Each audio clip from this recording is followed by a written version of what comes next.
Dysfunctional vet. I'm going to be doing a short video on this piece of equipment. It is a Bauer 10 amp 5-inch capacity variable speed deep cut bandsaw. It comes with a really nice case right here full of pine needles that have fallen since I opened it this morning. I've made 6 cuts through 2 3/8 inch tubing, and it has worked really well. Let's take a look at the saw. We have the saw here. It's upside down, which is fine. I'll flip it over. Oh, one thing. To tighten it, this. To loosen it, this way. The saw blade spins in this rotation here, comes across through these guides that you have, and it comes back. Now the blade is being twisted as it turns. I am cutting using setting 2, which is very slow. It's my opinion, based on just hearsay, that if I ran faster I would burn up my blades quicker. When you cut, you hold the thing vertically. You can't see the blade down there that well, but in the vertical position, then you cut straight through. One of the problems I have with cutting is I've got a damaged wrist. And if you've lived a life of adventure and done stuff, you're going to have problems too. But let me show you some of the cuts that I've made off of this little baby. If you look, they are all fairly square. A little bit out, 1/16 to 1/8 of an inch, again due to the instability of my wrist and my ability to hold the saw. I'm running low speed.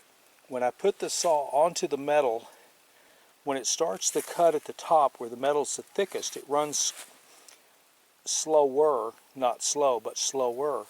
And once I cut through that, as I cut through the walls opposite one another, it moves very quickly. I do recommend this saw. I got it a day or two ago. I've not had a chance to run it a lot, but I'm liking what I'm seeing, and I would recommend it. Now, one of the things that kept me from buying this saw was there were no videos on it, and I didn't really know exactly what I was getting, and I'm hesitant to just go throw money away. There was a fellow that lives up the road from me that built a metal building using this exact same saw and cut all the pieces. I bought it on his recommendation. I'm not disappointed. It does cut, it cuts straight. I would suggest a welding pencil. I hope I'll remember to put a link in it. They're not cheap, but they're worth their weight in gold. You can mark on stuff that's easy to see. It won't burn off with a torch if you used a torch to cut metal, which in this case I'm not. But you can mark up all your material. Now what I really like about this is the fact that it uses a 1/16, about a 1/16 inch kerf, which means you're not wasting material.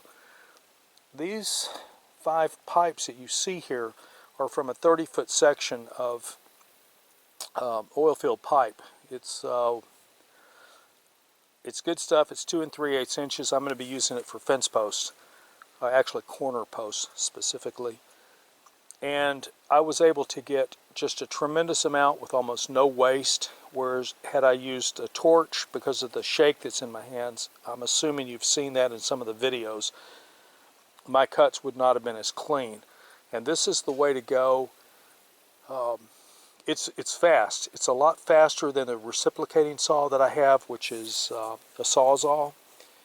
And I'm real happy with this, so I'm going to let you know. I will do a follow-up and let you know about the blade later. In fact, let's look at what blade I'm using real quick, and then we'll shut it down for the day.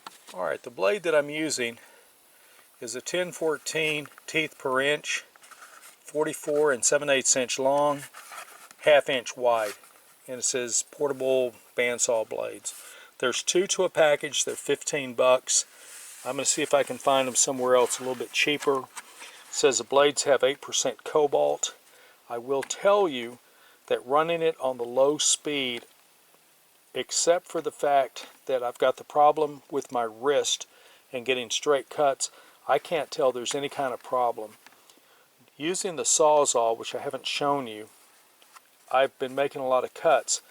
The I think it's Demon or Diablo, the blade has worked well. It has stood up. I've made multiple cuts with it, but I cannot make them as straight as I can with this. So I'm going to go ahead and recommend that if you're one of these people that live out in the middle of nowhere and you can't be just wasting stock, this is the way to go. Dysfunctional Vet signing off.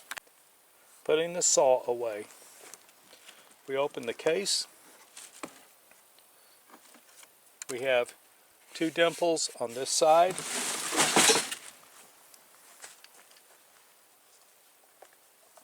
The dimples take in the saw like so, and it fits down inside here like this. The cable goes right up here. There's a space here for an extra saw blade, which is there. Blade has the tips pointed down.